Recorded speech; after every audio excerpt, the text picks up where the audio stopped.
não houve a semeadura da palavra de Deus na terra.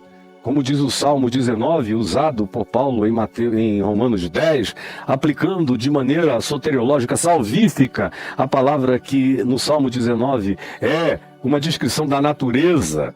E aí, como Paulo mesmo diz em Romanos, tudo que de Deus se pode conhecer, nos é revelado através das coisas que foram criadas. É que tem gente que nasce morta e nasce cega, mas tem gente que nasce viva e nasce de olhos abertos. Os que nascem vivos e de olhos abertos enxergam, ouvem a sua voz, essa palavra, até aos confins do mundo, até onde o sol se põe e desde onde o sol nasce, ou seja, em todo o planeta Terra sempre ouve a voz de Deus, e essa voz de Deus sempre foi veiculada pelo Cristo eterno, pelo Cordeiro eterno, pelo Filho do Homem, pelo Verbo da vida, por todos esses sinônimos que dizem, traduzem e expressam a mesma realidade, a mesmíssima. Então, existe um evangelho eterno para pregar, como diz o livro do Apocalipse, no capítulo 14, quando diz: eu vi um anjo forte, grande, voando pelo meio do céu, o qual tinha um evangelho eterno para pregar, dizendo: temei a Deus e dai-lhe glória, a Ele que criou os céus, a terra, o mar e todas as fontes das águas. Vocês vejam como há uma dimensão na qual entes de uma outra natureza que não são humanos carregam esse evangelho eterno e distribuem como dom de graça esse evangelho eterno no mundo inteiro. Tudo é coerente. Se você não fizer uma leitura catequética, doutrinária, dogmática, estanque, cortante, cheia de esforços sistematizantes de acordo com os caprichos da sua religião, se você ficar livre para ler o Evangelho, tendo Jesus como chave hermenêutica, tudo isso fica óbvio. Tão óbvio ficará para você como é óbvio para mim. É pateticamente óbvio.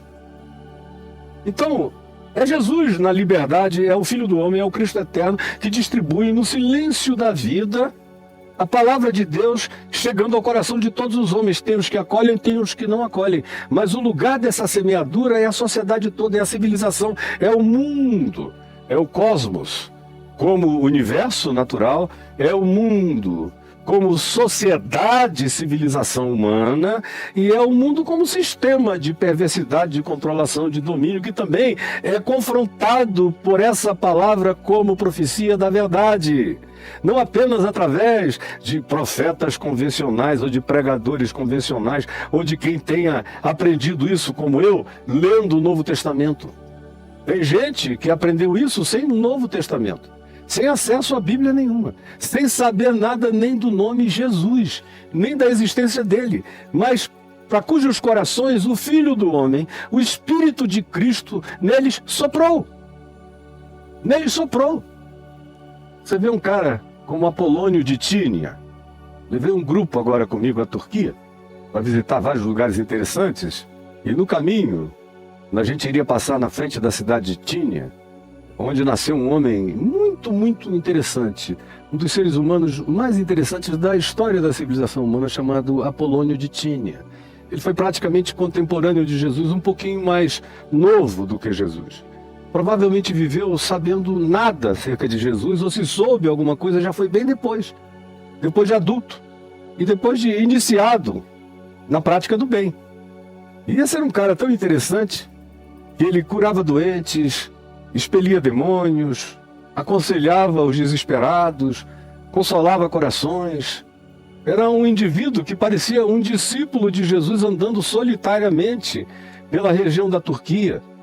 Ele chegou a ir até a Índia, foi ao Egito, aprendeu sabedorias com os zoroastristas, aprendeu diversas noções de filosofias antigas e de natureza praticamente perene, porque são filosofias coerentes com o ensino de Jesus no Evangelho. É só você ler qualquer filosofia, tendo Jesus também como sua chave hermenêutica, que você vê o que é coerente com Jesus, e o que é coerente com Jesus fica, o que não é você dispensa. Como Paulo disse, examinai todas as coisas, obviamente tendo Jesus como chave hermenêutica, e retende o que é bom.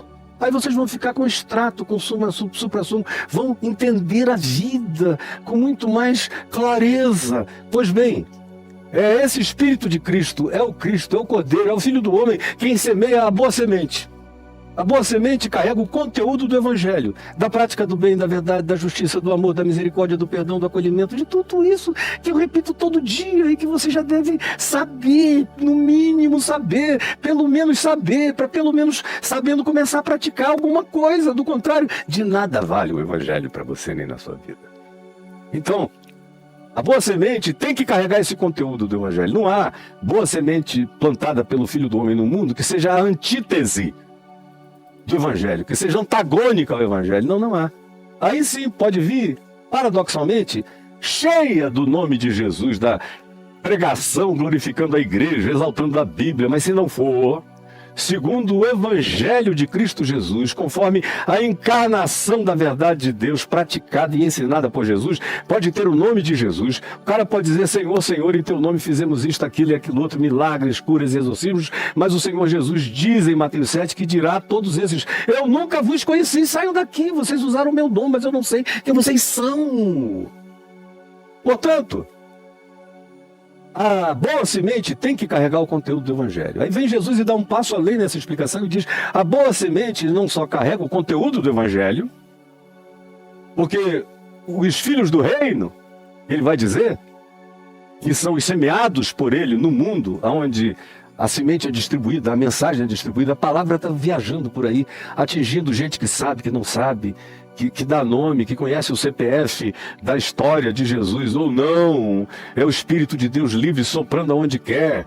Não sabemos de onde ele vem, nem para onde ele vai, mas ele chegou aqui, nos contou a verdade e agora isso se tornou inescapável para mim. Se essa realidade me foi colocada e ela é segundo o que Jesus viveu, portanto é segundo o Evangelho é Jesus e Jesus é o Evangelho. E os filhos do reino são os que seguem o evangelho de Jesus. Aí vem Jesus e diz: o filho do homem semeou os filhos do reino. E são esses que tinham acolhido a boa semente nos seus corações e se tornaram filhos do reino. Porque acolheram, deram razão a Deus e disseram: nós queremos ficar parecidos com o Filho do Homem. Queremos ser homens e mulheres de acordo com a imagem e semelhança do Filho de Deus, do Filho do Homem, do Cordeiro de Deus, do Cristo de Deus. A nossa vocação para ser e existir é nos tornarmos semelhantes a Ele, carregando nossas personalidades, nossas características, nossa cultura, mas sendo Jesuses dentro do nosso ambiente de vida, do nosso momento histórico e da nossa geração. Esses são os filhos do reino, não dá para explicar de maneira mais facilitada. Quem pegou, pegou. Quem não pegou, deixou passar. Mas tá aí. E tá gravado para você voltar.